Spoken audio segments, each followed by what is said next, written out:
بسم اللہ الرحمن الرحیم بسم اللہ الرحمن الرحیم نحمده ونصلی علی رسولہ الکریم اما بعد۔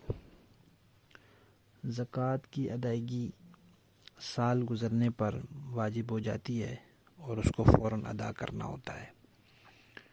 ہم نے عرض کیا تھا کہ جب انسان صاحب نصاب ہو تو وہ تاریخ اپنے پاس لکھ لے، جب سال گزر جائے تو اپنا حساب دوبارہ کرے اور اپنی زکوٰۃ ادا کرے۔ بہت سے لوگ رمضان کا انتظار کرتے رہتے ہیں، یہ درست نہیں ہے۔ بلا وجہ اگر کوئی تاخیر کرتا ہے تو وہ گناہ گار ہوتا ہے۔ البتہ پہلے کوئی ادا کرنا چاہے تو کر سکتا ہے۔ اب وہ صاحب نصاب ہو گیا، اس کو پتہ ہے کہ سال گزرے گا تو اتنے مال پر زکوٰۃ آتی ہے تو میں نے دینی ہے اور اکٹھی میں نہیں دے سکوں گا، تو وہ ہر مہینے تھوڑی تھوڑی کر کے بھی دے سکتا ہے، ہر ہفتے تھوڑی تھوڑی کر کے بھی دے سکتا ہے۔ لیکن بات وہی ہے کہ نیت ضروری ہے۔ یہ نہیں کہ سال بعد کہے کہ وہ میں نے فلاں کو اتنے پیسے دیے تھے، فلاں کو یہ دیا تھا، فلاں کو سب زکوٰۃ میں چلا گیا، ایسے نہیں ہے۔ دیتے وقت نیت کرنا ضروری ہے۔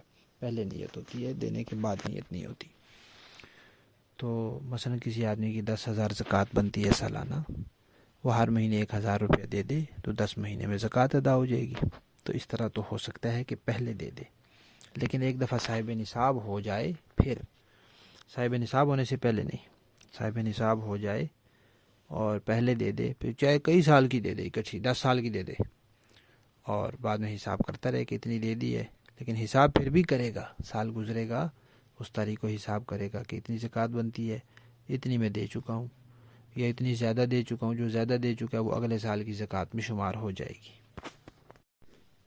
زکوٰۃ کے نصاب میں ہم نے پڑھا ہے کہ مال تجارت یعنی کاروبار کا جو سامان ہے، کاروبار کے سامان کا مطلب ہے کہ ہر وہ چیز جو انسان اس نیت سے خریدتا ہے کہ اس کو میں بیچوں گا، اور جو چیز خرید کر انسان بیچتا ہے اس میں اس نے نفع کمانا ہوتا ہے، تو یہ چیزیں کاروبار اور تجارت کے سامان میں آئیں گی۔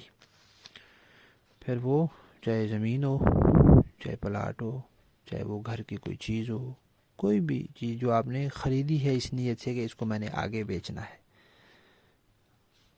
اور اگر کوئی چیز آپ نے بیچنے کی نیت سے خریدی تھی لیکن پھر بعد میں آپ کا ارادہ تبدیل ہو گیا، آپ نے موٹر سائیکل خریدا کہ آگے بیچوں گا، نفع کماؤں گا، لیکن آپ نے دیکھا کہ وہ تو بہت اچھا ہے تو آپ نے کہا میں خود ہی رکھ لیتا ہوں۔ اور جب آپ کی نیت تبدیل ہو گئی تو اب وہ تجارت کا اور کاروبار کا سامان نہیں رہا، اب آپ کے استعمال کی چیز ہے، اس لیے اب اس کے اوپر زکوٰۃ نہیں ہے۔ اور جو تجارت کے مال پر زکوٰۃ ہوتی ہے وہ قیمت فروخت کے اعتبار سے ہوتی ہے۔ اس وقت اس کو اگر ہم فروخت کریں تو کتنے پیسوں کا وہ بک جائے گا، اتنے پیسے جتنے کا خریدا ہے اتنے کا نہیں۔ اب ہم نے موٹر سائیکل خریدا تو تھا 50,000 کا، آگے وہ بکتا ہے 70,000 کا، تو 70,000 پر زکوٰۃ دینی ہے ہم نے۔ 70,000 نصاب میں شمار کرنا ہے، 50,000 نہیں شمار کرنا، کیونکہ ہمیں تو 70 ملنا ہے نا اس کا۔ اسی طرح پلاٹ خریدا تھا 20 سال پہلے، اس وقت 20,000 کا مل گیا تھا، اب وہ 50 لاکھ کا ہے تو 20,000 کی زکوٰۃ نہیں دے گا، بیچنے کی نیت سے خریدا تھا، اب اس وقت جتنی اس کی مالیت ہے اتنے کی زکوٰۃ دے گا۔ آج 15 رمضان ہے تو کل سے انشاءاللہ ہم اعتکاف کے مسائل شروع کریں گے، اور وہ پورے ہو جائیں گے تو اس کے بعد پھر زکوٰۃ کے بقیہ مسائل بیان ہوں گے انشاءاللہ۔